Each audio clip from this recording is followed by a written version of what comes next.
દર્શક મિત્રો, આજે આપણે વાત કરીશું કે દીવ દમણની બેઠક ઉપર કેવો છે ચૂંટણી સંગ્રામ. જોઈએ તેના વિશેની માહિતી આ વિશેષ અહેવાલમાં.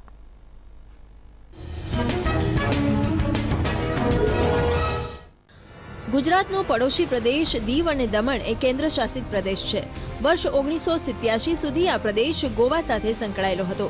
1987માં દીવ દમણને ગોવાથી અલગ કરીને કેન્દ્ર શાસિત પ્રદેશ બનાવવામાં આવ્યો અને દીવ દમણની વચ્ચે એક લોકસભા સીટ આપવામાં આવી હતી. 1987 બાદ અહીં 10 વખત લોકસભાની ચૂંટણી યોજાઈ છે, જેમાં 4 વખત કોંગ્રેસ, 4 વખત ભાજપ અને 1 વખત અપક્ષનું શાસન રહ્યું છે. જોકે છેલ્લી 2 ટર્મથી અહીં ભાજપનું શાસન છે અને લાલુભાઈ પટેલ ચૂંટાઈ રહ્યા છે. ગત લોકસભાની ચૂંટણીમાં લાલુભાઈ પટેલે કોંગ્રેસના ઉમેદવાર કેતનભાઈ પટેલને માત્ર 9200 મતથી હરાવીને જીત મેળવી હતી. લોકસભામાં છેલ્લા 5 વર્ષમાં સાંસદ લાલુભાઈ પટેલના પ્રદર્શન પર નજર કરીએ તો લોકસભામાં તેમની કુલ 72% હાજરી રહી છે. લોકસભામાં થયેલી ચર્ચાઓમાંથી તેમણે કુલ 5 ચર્ચાઓમાં ભાગ લીધો છે અને 5 વર્ષના કાર્યકાળ દરમિયાન તેમણે 21 પ્રશ્નો પૂછ્યા છે. દીવ દમણમાં હાલ 1000 કરોડના વિકાસ કાર્યો ચાલી રહ્યા છે, જેમાં મેડિકલ, એન્જિનિયરિંગ અને નર્સિંગ કોલેજ સહિત શિક્ષણ ક્ષેત્રે અને પર્યટન ક્ષેત્રે સુધારો થયો છે. સ્થાનિકોના અનુસાર અહીં વિકાસના અનેક કાર્યો થયા છે. જોકે ટ્રાફિક, પ્રદૂષણ અને રોજગારીની સમસ્યા અંગે લોકોએ પોતાના પ્રતિભાવો આપ્યા હતા. જે વિકાસના કામો થઈ રહ્યા છે તે જોતા એવું લાગે છે કે દમણ અને દીવ એક વિશ્વ લેવલ ઉપર ટુરિઝમ એટલે કે ટુરિસ્ટ પોઈન્ટ તરીકે ઓળખાશે. દમણ જે એક 74 કિલોમીટરના વિસ્તારમાં સમાયેલું છે, તો તેની આજુબાજુ દરેક રાજ્યો સાથે કનેક્ટિવિટીમાં આવી જાય એ માટેના પ્રયત્નો થઈ રહ્યા છે. જે કંઈ કામકાજ થયા છે, જે વર્ષો પહેલાં કંઈ થયા નથી, તો આ વખતે છેલ્લા 4-5 વર્ષમાં 4-1 વર્ષમાં ઘણું સારું એવું કામ થયું છે દમણમાં વિકાસનું. એટલે એના આધારે જે સરકાર અત્યારે વિકાસ કરી રહી છે તે સરકાર તરફે લોકોનું ધ્યાન છે. છેલ્લા 50 વર્ષોમાં દમણનો વિકાસ થયેલો જ નથી અને આ જે વિકાસના કાર્યો થઈ રહ્યા છે એ પ્રેઝન્ટ સરકારને લીધે થઈ રહ્યા છે. એટલે એને અમારો સપોર્ટ છે. ઈચ્છા એટલી જ છે કે બધા રાજકીય પક્ષો સારા વાતાવરણમાં આ ઇલેક્શન લડે અને જે લોકપ્રિય હશે તેને બહુમતી તો મળવાની જ છે. તેમાં છે ને લોકો પાર્કિંગ ગમે તેમ કરે છે અને બોરસ રહે છે. મારે એટલું કહેવાનું કે ત્યાં છે ને પોલીસ બંદોબસ્ત હોવો જોઈએ. વિકાસ સારો થયો છે અને એથી રોજગારી પણ વધશે અને લોકોને એના ફાયદા જણાશે લાંબે ગાળે.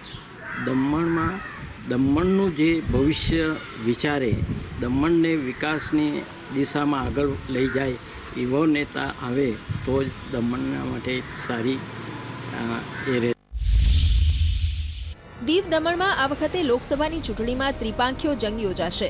કોંગ્રેસમાંથી કેતન પટેલ, ભાજપમાંથી વર્તમાન સાંસદ લાલુભાઈ પટેલ અને અપક્ષ તરીકે ઉમેશ પટેલે ઉમેદવારી નોંધાવી છે.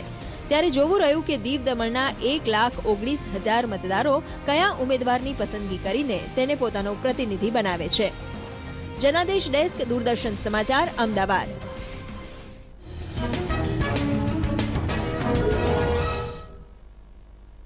તો દીવ દમણમાં ત્રિપાંખીયો જંગ છે તે વિશે આપણે વધુ ચર્ચા કરીશું. દર્શક મિત્રો, આપણે વાત કરીએ જયવંતભાઈ જોડે. જયવંતભાઈ, શું લાગે છે તમને કે આપણે જે વાત કરી આ ચૂંટણી ઢંઢેરા વિશે અને દીવ દમણ બેઠકની પણ જે આપણે ચિત્તાર જોયો, ત્યાં એક તો લાલુભાઈ પટેલ રિપીટ થયા છે, સામે કેતન પટેલ પણ રિપીટ થયા છે. ગઈ વખતની વાત કરીએ તો 9200 જેવા માર્જિનમાં જ લીડ મેળવી હતી લાલુભાઈએ. આ વખતનો ચિત્તાર શું કહે છે?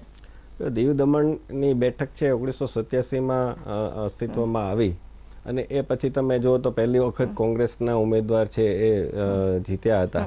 એ પછી એક ગોપાલભાઈ ટંડેલ છે, એમણે 3 વાર જીત મેળવી હતી, પરંતુ એ પછી કોઈ ઉમેદવાર છે એ 3 વાર જીત મેળવી શક્યા નથી, ચાહે ડાયાભાઈ પટેલ હોય કે બીજા કોઈ હોય.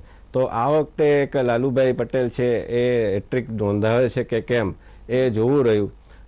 અને બીજી એક ખાસિયત એ છે કે અહીંયા આપણે એમ ન કહી શકીએ કે કેન્દ્રમાં જે સરકાર આવે, વલસાડ માટે આપણે કહી શકીએ છીએ કે કેન્દ્રમાં જે સરકાર આવે અથવા તો અહીંયા ગુજરાત વિધાનસભામાં જે કોઈ સરકાર આવે તો વલસાડનો ઉમેદવાર એ જ હોય છે.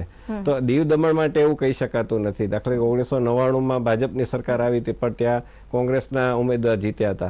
એટલે એ એક એની ખાસિયત છે.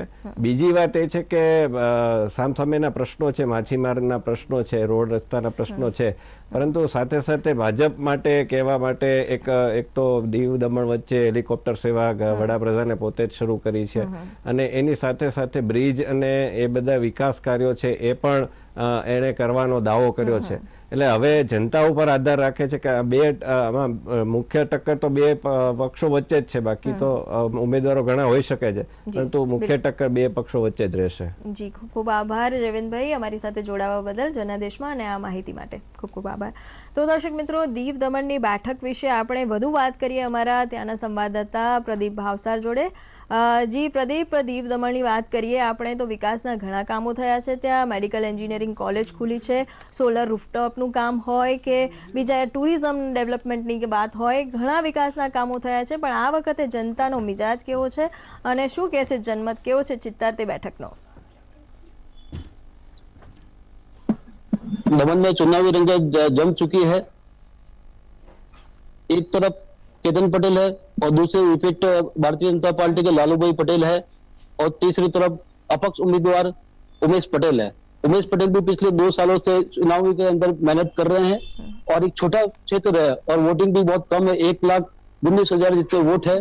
अब ये आधार करता है उमेश पटेल पे कि उमेश पटेल किस पार्टी के वोट काटता है. दूसरे परप्रांतीय वोट भी है 30,000 से अधिक, वो सेंटर के आधार पर चलते हैं या लोकल कैंडिडेट को देखते हैं, वो भी इसके ऊपर निर्भर करेंगे. और दूसरा विकास कार्य हुआ, विकास के साथ में कांग्रेस ने विनाश का भी बताया है कि विकास के लिए कई लोगों के घर टूटे हैं, कई लोगों का आर्थिक नुकसान हुआ है, तो वो फायदा कांग्रेस लेने का प्रयास कर रही है. जी धन्यवाद प्रदीप इस जानकारी के लिए और हमसे जुड़ने के लिए.